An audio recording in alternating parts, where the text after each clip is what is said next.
end. So a quick introduction. Eileen, I'll let you go ahead and start.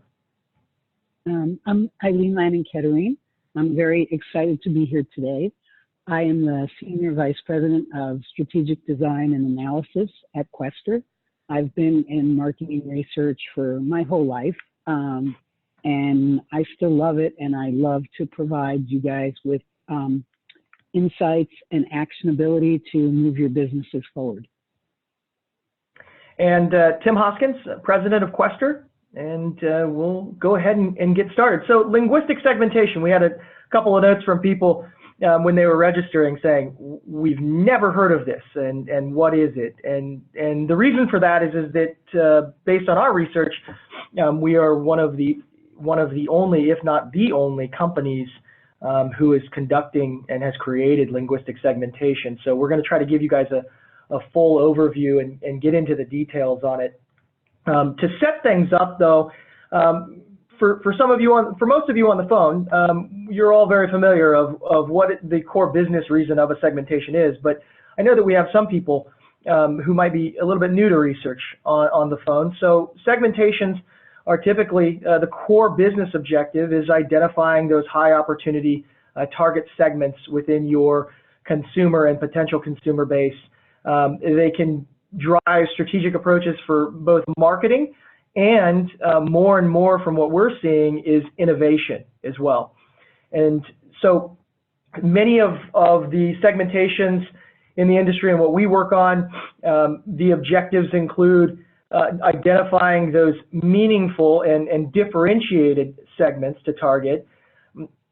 Part of arriving at what you should who you should target is being able to size the segments for prioritization across the universe there, and then understanding those behavioral attitudinal differences among each individual segment. And then I think one of the things that's most important is to develop a method, typically a typing tool, for you to future segment across all of your studies within your databases, etc. And so really quickly, before we get into the crux of linguistic segmentation, for many of you on the phone here may have not been exposed to Quester in the past. We are a company that started in the 1970s out of academia, Drake University, which is why we're located in the beautiful Des Moines, Iowa. And we have gone through a transformation over the years, but always been grounded in insights. In the early 2000s, the founder of the company had this dream and vision of being able to look at qualitative results with the same confidence as quantitative, and knew that there needed to be a data collection method that was both efficient as well as effective in conducting one-on-one interviews at scale, which led to us developing the industry's only fully automated artificial intelligence moderator. So we launched the first version in 2005, started developing artificial intelligence into it in around 2010-11, and continue to improve on it. And it's being widely used to do not only domestic studies, but we have created the moderator to operate in several different languages worldwide. So we're still an insights company today. We are always trying to push the envelope and create new innovative methods, but also safeguard all of those things that's important to the marketing research industry and the sciences and the art behind it. In the last 2 years, we've shifted our company to focus more on strategic insights. And we've brought in an entire arm of our company that is focused on helping companies take the insights identified from our research and then work together to activate, to build strategies. And those are done through workshops, ideation sprints, etc. And so we believe in creating kind of a holistic solution of not just the journey of insights and the insights identification, but also working with our clients to develop the strategy. So again, the AI, and I'm going to talk about it and show you guys a video. It's very important that we go over the artificial intelligence, only because that is what allows us to be able to do linguistic segmentation, coupled with our very brilliant team of researchers, linguistic analysts, quantitative analysts that are led by Eileen and Andrea Jost here at Quester. So again, the moderator operates interviewing people in a one-on-one setting. It's built off of natural language processing coupled with artificial intelligence to not only analyze the words that people are responding to an open-ended question, but then be sophisticated enough to identify the key idea like a human moderator would when they listen, and then follow up with a contextual-based follow-up question that's grounded in, you know, I'd like to understand more about why you said X, Y, Z, or what does X, Y, Z allow you to do in your life. So, and we'll show you a video of this, but it allows us to do thousands of one-on-one qual interviews, both at just a qualitative scale for primarily qualitative projects, but also within our linguistic segmentation, we'll show you and talk to you about how we integrated them into a traditional quantitative design. So with that being said, I'm going to go ahead and play the video so that this can be brought to life for you. Let's deep dive into how the artificial intelligence works. Respondents engage in what appears to be a traditional online or mobile survey, but as they type in their answers to open-ended questions, the software is analyzing every word. It processes multiple layers of intelligence in real time to determine unique, open-ended, follow-up probing questions. These probes are grounded in uncovering further definition, elaboration, implication, and rationale. Quester's artificial intelligence works off 3 tiers of intelligence. Prior to interviewing, Quester moderators pre-program targeted probes, language specific to your project or hypotheses, that trigger a specific follow-up question. Targeted probes help respondents take their ideas to a deeper level. One example of leveraging this intelligence would be to dive deep into drivers and barriers of ideas, concepts, and claims based on the key stimulus language. The second layer of intelligence involves redirect probes to push respondents to think beyond the easy answers. An example of this intelligence in action is our path to purchase, where we acknowledge the consumer's ideas, but push them to think beyond the surface level. The third layer of intelligence is natural language probing. Unique ideas on a per respondent level are identified through this most sophisticated and widely used tier. The artificial intelligence probes the response by categorizing each word based on nouns, verbs, and adjectives, and then applies an algorithm that understands the proximity of each word against one another. For example, when used within unmet needs, jobs to be done, and innovation research, the unique idea is identified and pulled into the follow-up probing questions to uncover deeper context. Okay. At this point in time, let's get into the details of what is linguistic, or sometimes we call it live segmentation. And so I will hand the reins over to Eileen. Okay, so let me give you, Tim sort of gave you a history of the company. I'd like to do a little bit about how we got to what we got to in terms of linguistic or living or whatever kind of segmentation you want to call it. Clearly, what we're doing here is no different than what we as marketing researchers have been doing with segmentation for years. And I have a long history prior to joining Quester, being part of doing many, many segmentations that were more traditionally based. But the artificial intelligence moderator really provided an opportunity to do something really different. And it came somewhat from a frustration of traditional segmentation, but not only that, it sort of allows us to say, what typically happens in a traditional segmentation is that first you do qualitative research develop lists of items and then have people typically fill out a rating scale and say which of these are most important or whatever that is.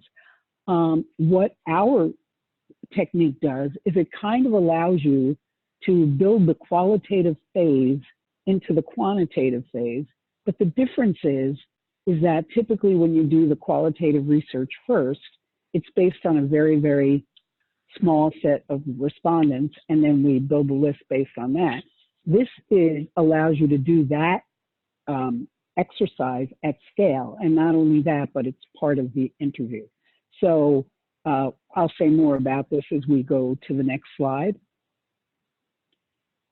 So first of all, as I've already kind of hinted at, rather than use in traditional segmentation, and by the way, nothing I say here about traditional segmentation is meant to question any of the segmentations that have been done.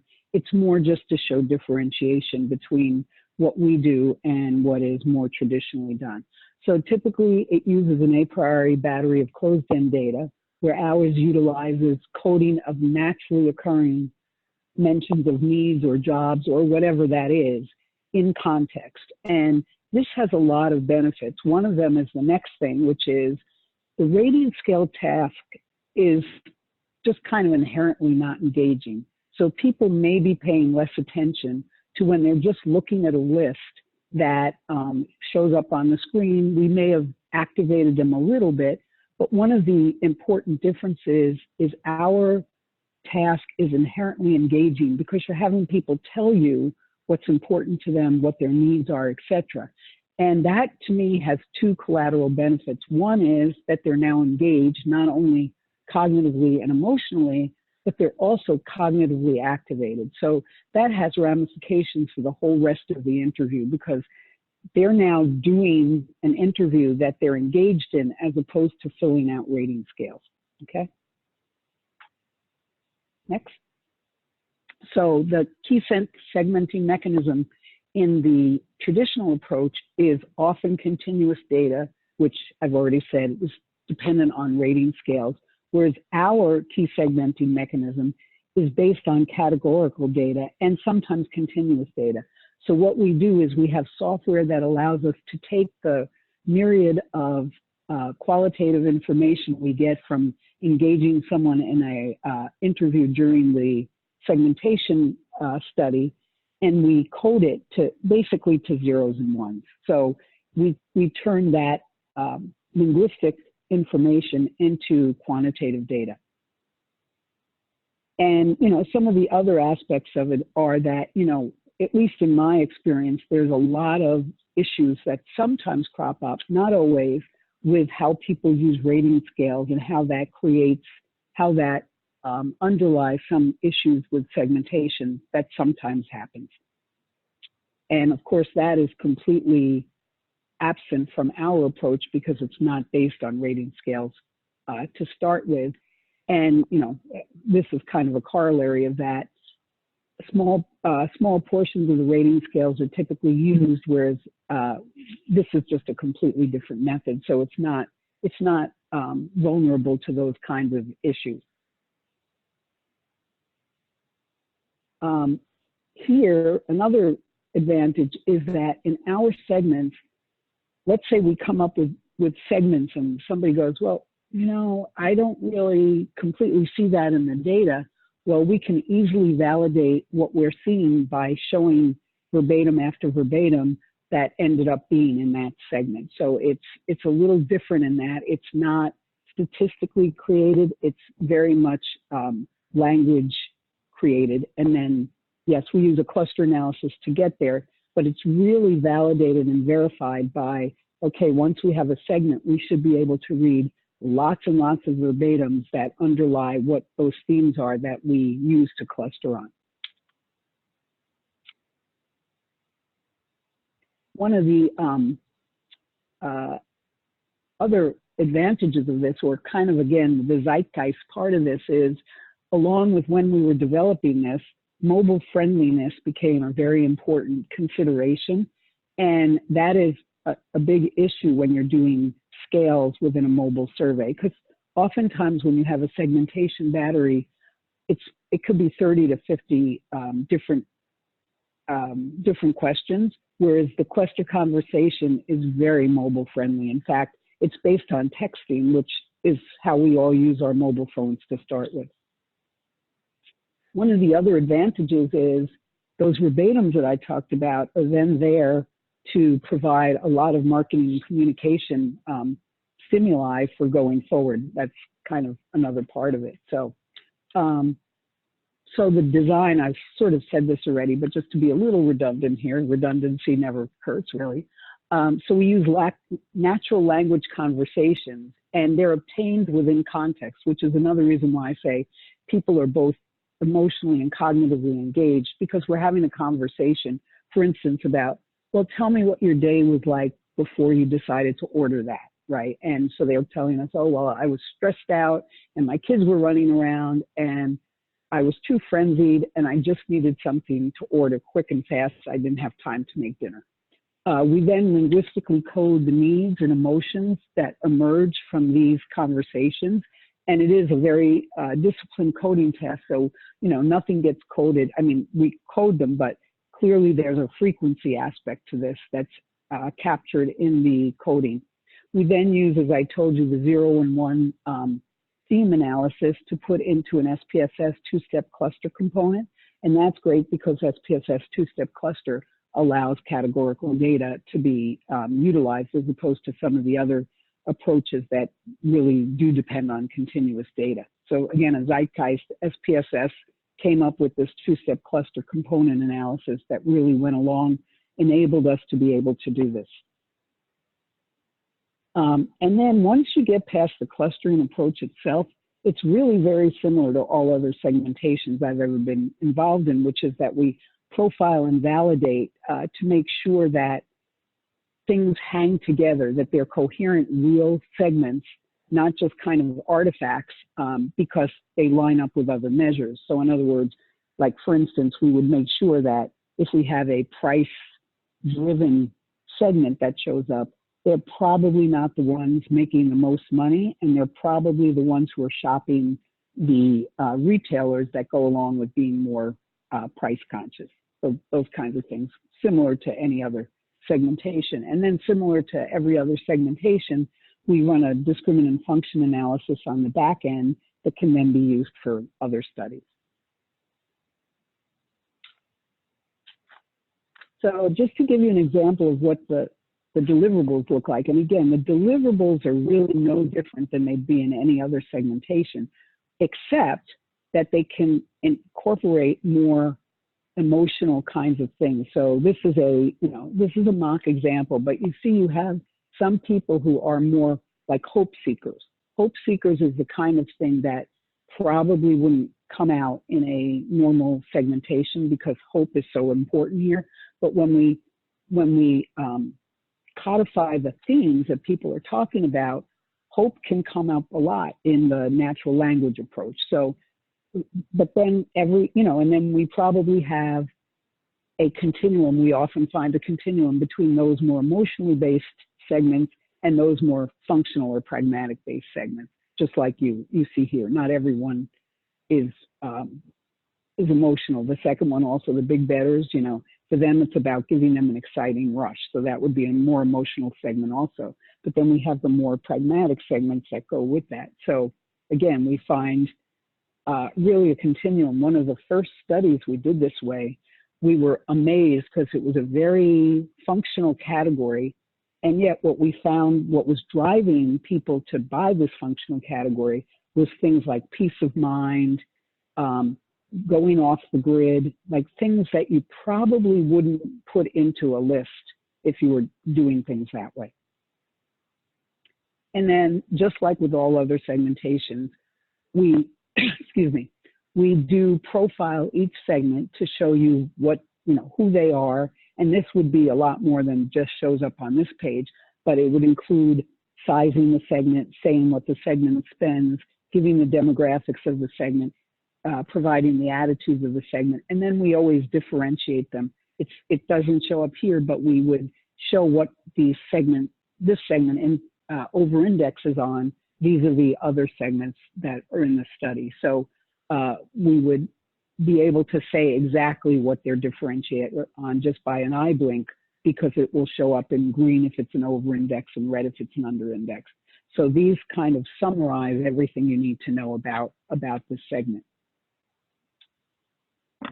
So one of the other interesting elements when we get into the analysis and the development of not only the insights themselves, but the marketing activation, as well as if it's more of an innovation-focused segmentation, is being able to map the language that's used by each individual segment. And so we have an analytic approach and an analytic tool that allows us to map on two different accesses: emotional-oriented language and goal-oriented language. And what this means and allows us to do is that we can look at big betters, for example, and understand that it's not just goal, it's not just functional benefits that they're receiving, but it's a very emotional as well. And so we can unpack all of the qualitative stories around the big betters and use that as fuel for marketing and creative messaging. Same with hope seekers. But if you're more focusing like the fun finders or the habit buyers, you wouldn't want to use that emotional based language when we're creating your micro targeting and messaging. And we also use this from an innovation perspective. So a lot of the research segmentations that we're doing lately are very innovation focused. And so we can look into and determine what type of innovation language that they're looking at or using and leveraging to see how kind of sticky that potential product innovation that we would help develop and ideate around could be for each individual segment. And then finally, I think that as an industry, we're moving more and more to creating stories and analyses that tell the story in a visual way, key takeaways, something that you can disseminate across the company and bring the segment to life and have them focus on the most important elements. And so with most of the segmentations that we're doing, it's being able to create these one-page infographics. We have clients who tell us that they hang these posters all around certain conference rooms so that people can quickly look at it and remind themselves when they're in a strategy meeting, hey, this is the person that we're talking about. These are their feelings, their goals, what they need. They're female, they're urban and suburban, etc. And then finally, a webinar wouldn't be good without a case study. So we wanted to share a very interesting case study because this is something that this is where linguistic segmentation began at Quester. And so Eileen had been talking with us for years about the challenges of segmentation, much of what has been covered here, and said, hey, I think we have something here. And we had a client who came to us, and the client was Samsung. And back in how we used to do it and where it first started is that we would actually do qualitative interviews one-on-one with around 250 consumers and create the segments out of only 250 and then go into a quantitative sizing and profiling. What we learned through this very specific study is that we didn't have to limit ourselves by that. We could actually integrate the qualitative interviews into the quantitative questionnaire such that we're creating one phase of research. So Samsung came to us, and their ultimate business challenge was that every time they did a insights or segmentation around Black Friday shopping or holiday shopping in particular, they saw the same results. Now, very functional segments, very functional outcomes where it was give me better deals, make bigger TVs, we want more buy one, get one frees, etc. And none of that was really helping them from a marketing and strategy standpoint of view of how do they gain the attention of these holiday shoppers in such a pivotal moment in time when they're being inundated by all different types of marketing and creative. And so we were able to identify 3 key market segments that they focused on. So deal-driven experience haters, experience lovers, and price-focused experience lovers. We were able to work with them to not only identify these very specific segments, but then create both, experience-based marketing with them, campaigns that were going live, Twitter campaigns. They called it tweet ducking, where people could tweet back at them what Samsung product that they purchased. And what they did with that is they had a group of carolers, singers in Times Square who would record a short carol using that person's name or their Twitter handle, and also their, what they purchased. And they would shoot back a tweet with a song about them, and it created this buzz around these experience lovers. But then you had the deal-driven experience haters. These were people that felt that they didn't have any choice but actually to participate in Black Friday because the deals were so good. It allowed them to stretch the holiday budget. And so they were able to identify those people by actually putting the typing tool on their website and quickly ask a few questions. And if they noticed that they were a deal-driven experience hater, they would offer to have that person sign up on the newsletter, and they would get the Black Friday deals before the retailers were coming out with theirs. And so they felt special. They felt like they didn't have to go out. And they also gave them very specific e-commerce experiences. And ultimately, at the end of the day, year over year, it was an 800% increase in their e-commerce sales, direct-to-consumer sales. It was a fascinating case study, fascinating project. That's when we knew we actually had something that was very differentiated, but it worked. We were recognized with Samsung for an Explorer Award and a David Ogilvy Award. And that was in about 2013-14 timeframe. Since then, again, we've continued to refine and perfect and develop what is now a single-phase linguistic segmentation approach. So that is kind of what we wanted to take you guys through today, holding true to our promise. We're at the 30-minute mark. And again, if you have any questions, there is a Q&A box at the top of the actual screen, and you can type your questions in there, and Eileen and I will address them one by one. Yeah, I just wanted to add one thing because I think this was unclear. Other than the area where we're, collecting what will probably be part of the segmentation itself, the rest of it is, quantitative in terms of all the buttons you want to get information on: brand perceptions, unmet needs, innovate, if you have ideas already for innovation. So it's typically about a 30-minute interview, and it can have, and of course we custom design that with collaborating with the client. So I just wanted to make that clear. It's not all qualitative. And while you may think that, hey, 30-minute interview is long, and it is, but because this is so different, and where you're asking both qualitative kind of interview style questions, and they're being probed and follow-up based on their response, and you combine that with, the traditional quantitative, our 30-minute interviews have 70+ satisfaction rating, where the industry average is, I think our satisfaction rating is about 78%. Industry average is below 50 when you get into that 30-minute mark. But it provides a different experience. So we're starting to get some questions in. How have we been using this method for non-consumer groups such as B2B audiences?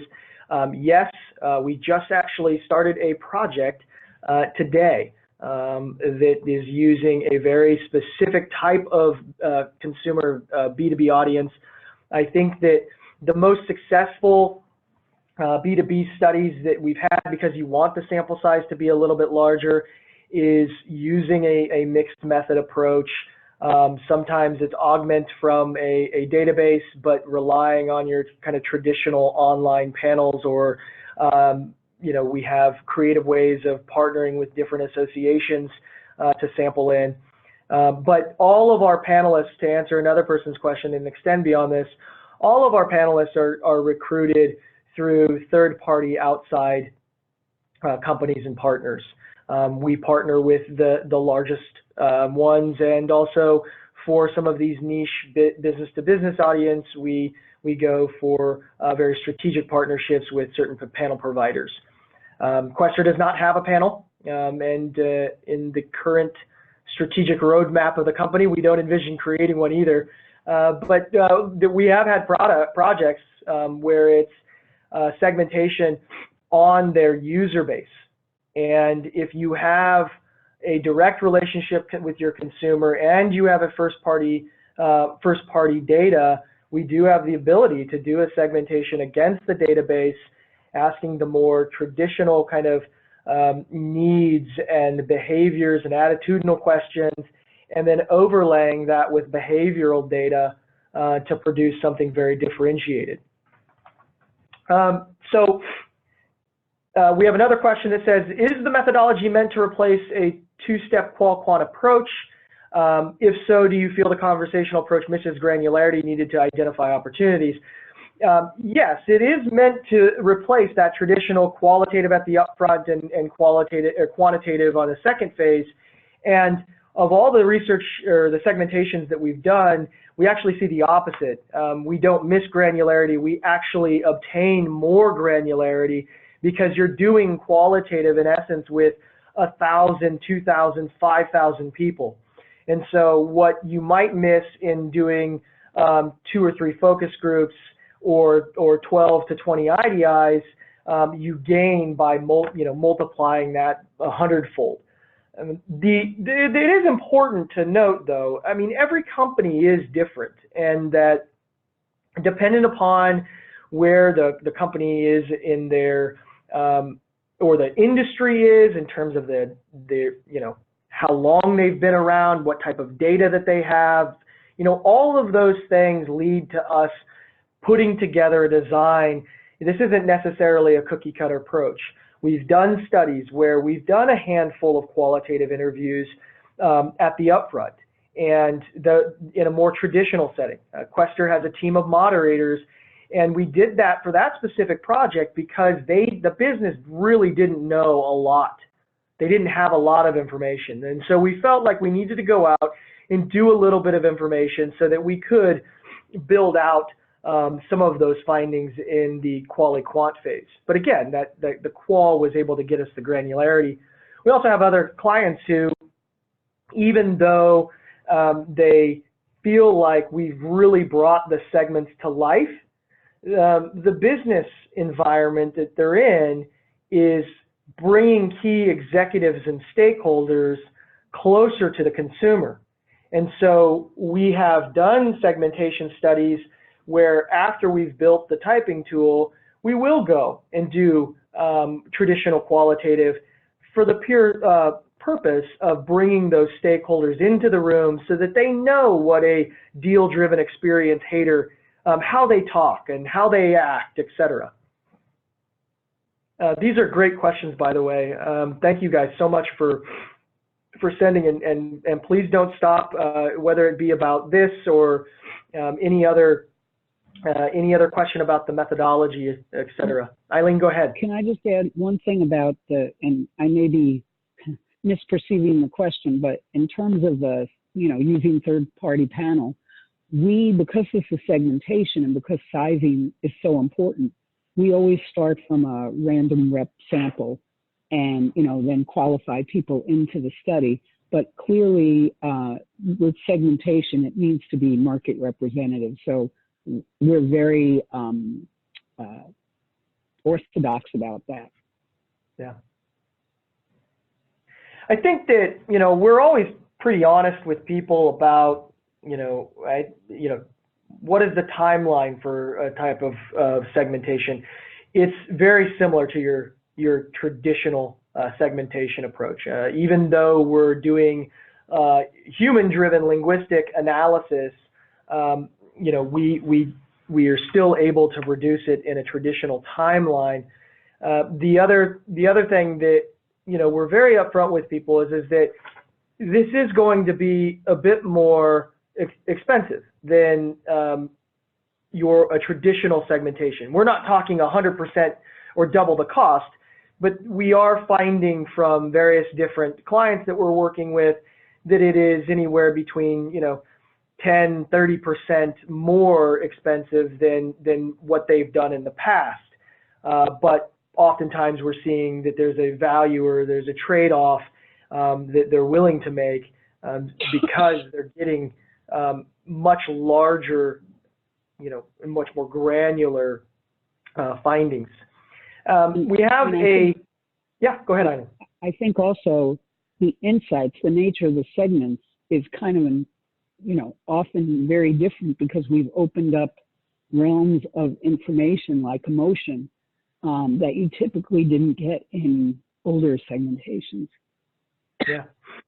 And, most of our segmentation studies are coupled with strategic workshops or roadshows, as we call them, working with multiple different departments, sometimes all in the same room, sometimes it's department by department, and using fun and engaging exercises to bring those segments to life, not by just presenting a traditional PowerPoint report, but by creating interactivity among the group to understand, what do they think this segment is, and those are a lot of fun. I think I find a lot of joy out of them. We have a question in that we've done this across multiple regions. How many languages regions do you offer? I think last year we did Eileen, correct me if I'm wrong, I think it was a 6-country segmentation. We've done larger than that. The languages that we've built the AI moderator to operate in is Spanish, Portuguese, French, that's both Canada as well as in France, German, Italian, Chinese, and obviously all English-speaking countries have their own different nuances. We have it on our roadmap to continue building out those languages, but it doesn't mean that we don't have a solution for the moderator to work outside of a language that we have it programmed for. We have a base technology that we've created that still is able to capture great depth across other countries as well.